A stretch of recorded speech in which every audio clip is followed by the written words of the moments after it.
Hello दोस्तों, अगर आप मेरे इस चैनल पे पहली बार आए हैं तो हमारे इस चैनल को सब्सक्राइब ज़रूर कीजिएगा और बेल आइकन भी प्रेस कीजिएगा ताकि जब भी कोई हम अपना न्यू वीडियो अपलोड करें सबसे पहले आप तक पहुंचे।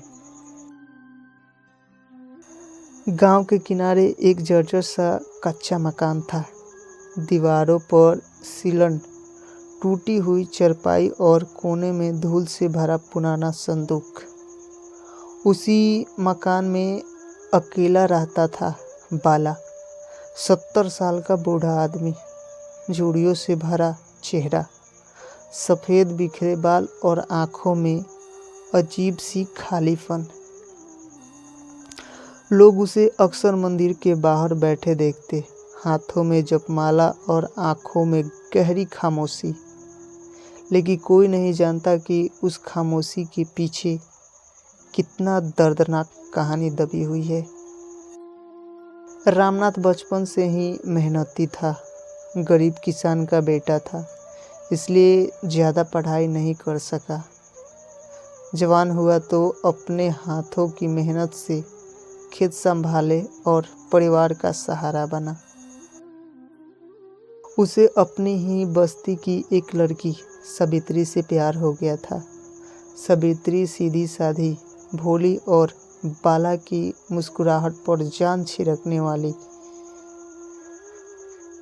दोनों ने सपने देखे थे, एक छोटा सा घर, उसमें ढेर सारे बच्चे और जिंदगी भर का साथ। लेकिन किस्मत इतनी बेरहम निकली कि शादी के साल भर बाद ही सावित्री बीमार पड़ गई। दवा दारू के पैसे जुटाने के लिए बाला ने खेत तक बेच दिए, लेकिन सावित्री को बचा ना सका। सावित्री की मौत ने उसके दिल को ऐसा तोड़ा कि वह अंदर से कभी संभल नहीं पाया। सावित्री से बाला को 2 बच्चे मिले, एक बेटा और एक बेटी। सावित्री के जाने के बाद उसने दोनों बच्चों को अपनी जान से भी ज़्यादा पाला। खुद फटे कपड़े पहनता, लेकिन बच्चे के लिए अच्छे कपड़े ले आता। खुद भूखा सोता, लेकिन बच्चों को भरपेट खिलाता।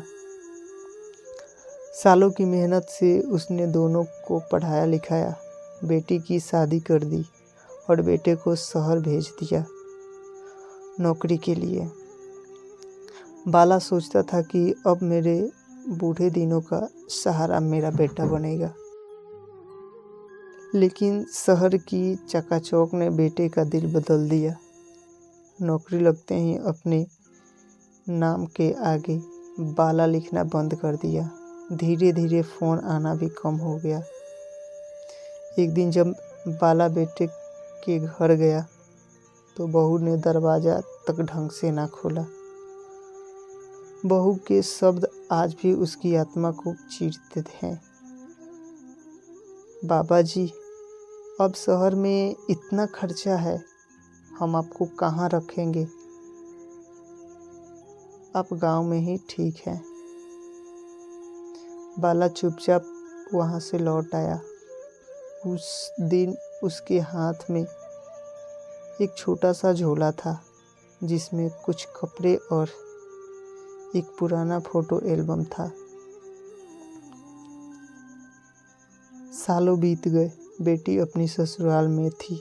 बेटा कभी कभी त्योहार पर पैसा भेजता, लेकिन मिलने कभी नहीं आता। गांव के लोग कहते, बाला बाबा बड़े सीधे हैं, दुनिया को समझ ही नहीं पाए। लेकिन बाला सिर्फ मुस्कुराकर कहता, बस यही किस्मत लिखी थी मेरे लिए। रातों को वह अक्सर सावित्री की तस्वीर निकालता, देखता और बुदबुदाता, सावित्री, तू होती तो शायद यह अकेलापन ना सहना पड़ता। बरसात की रातें में छत से पानी टपकता, सर्दियों में ठंडी हवा हड्डियों को चीरती, लेकिन उससे भी ज़्यादा तकलीफ उस खामोशी की थी जो उसे अंदर से खा रही थी। आखिरी पड़ाव। एक दिन वह मंदिर की सीढ़ियों पर बैठा था। पास के बच्चे खेल रहे थे।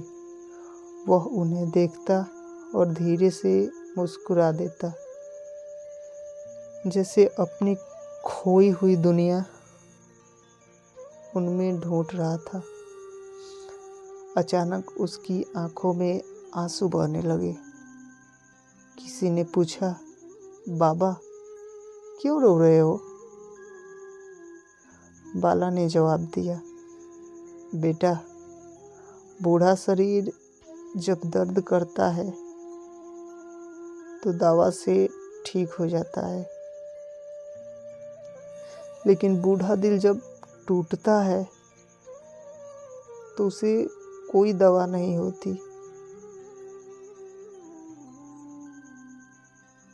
कुछ महीनों बाद गांव वालों ने देखा कि बाला की झोपड़ी कई दिनों से बंद थी। दरवाज़ा तोड़ा गया तो भीतर वही टूटी चारपाई और उस पर बाला की निस्पंद देह पड़ी थी। हाथ में सावित्री की तस्वीर और आंखों में अधूरी उम्मीद।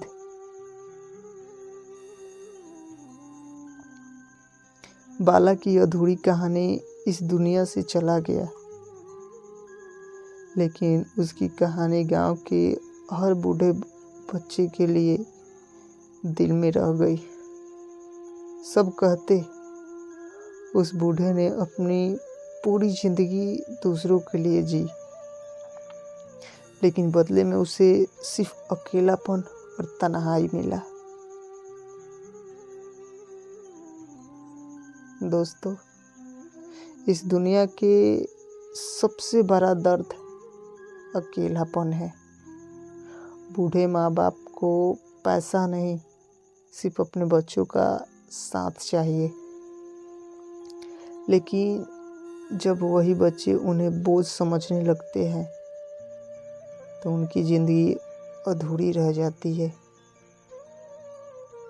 तो आप लोगों से मैं हाथ जोड़ के रिक्वेस्ट करता हूँ कि अगर आपके पास भी आपके बूढ़े माँ बाप हैं तो आप उनका सहारा बनिए, ना कि उन्हें बोझ ना समझे, क्योंकि सबसे बड़ा तकलीफ़ अकेलापन देता है।